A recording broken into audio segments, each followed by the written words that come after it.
आज हम लोग संधि के बारे में पढ़ेंगे, जो कि हिंदी ग्रामर का एक महत्वपूर्ण चैप्टर है। अगर जो आप बचपन से लेकर के अभी तक अगर जो आप पढ़ते आ रहे होंगे, इसमें संधि आपको बहुत बाधा पहुंचाता होगा।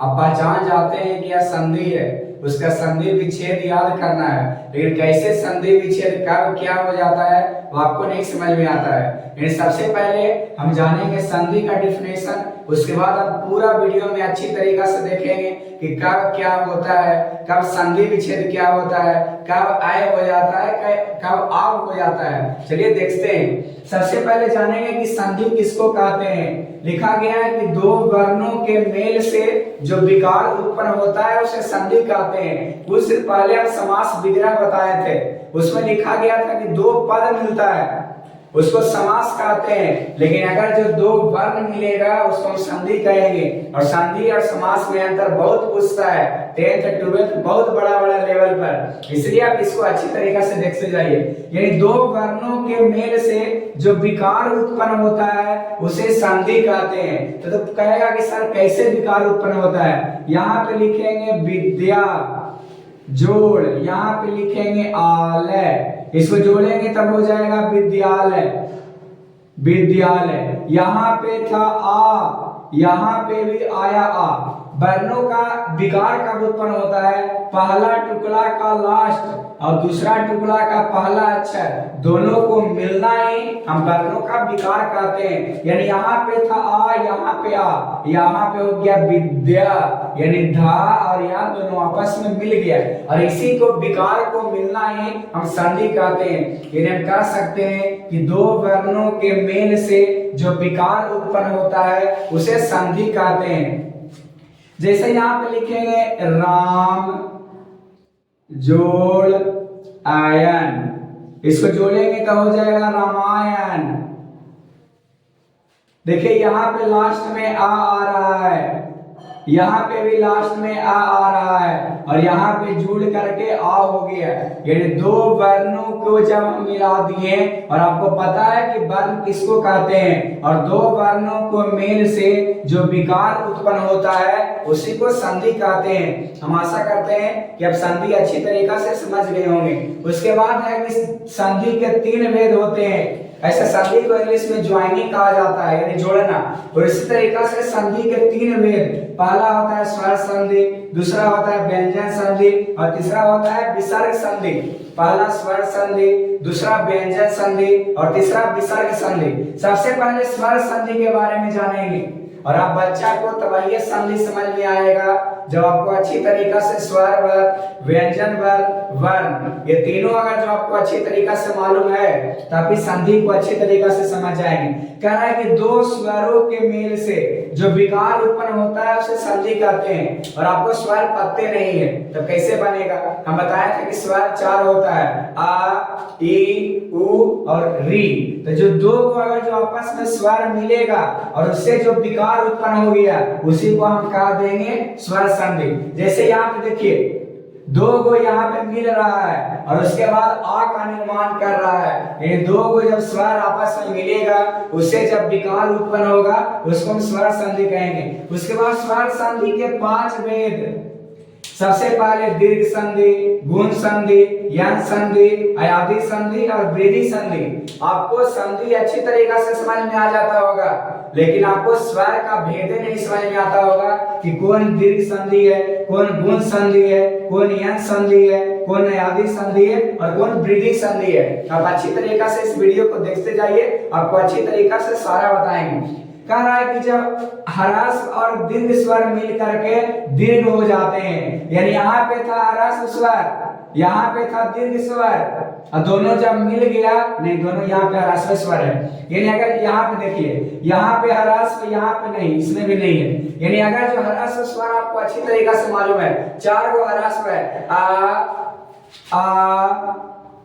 ई, उ और री, और स्वरों की संख्या कुल मिलाकर के 11 है, और उसी 11 में से 4 हो गया ह्रस्व और बाकी बच गया जो दीर्घ। यानी हम कह सकते हैं कि दो जब ह्रस्व स्वर और दीर्घ स्वर जब दोनों मिलेगा तो पक्का दीर्घ स्वर हो जाएगा।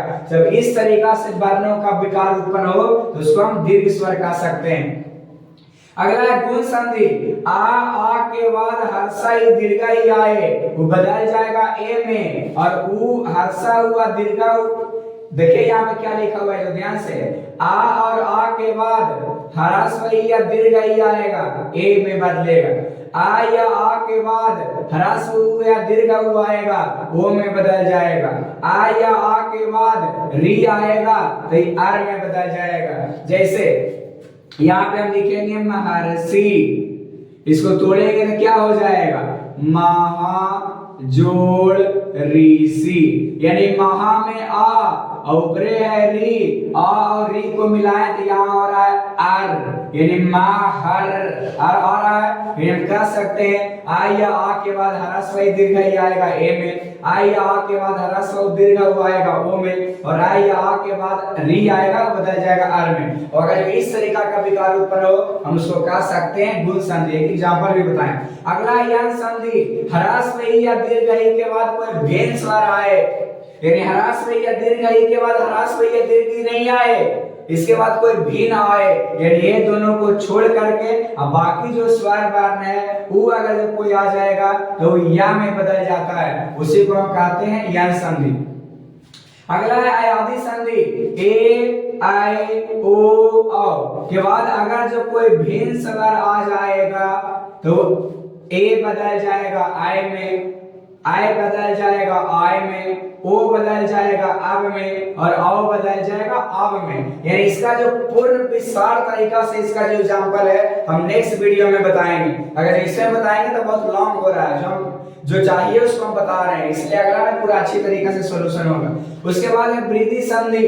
यदि आ या आ के बाद ए या ऐ आ जाए तो ऐ हो जाते हैं, उसको हम कहते हैं वृद्धि संधि।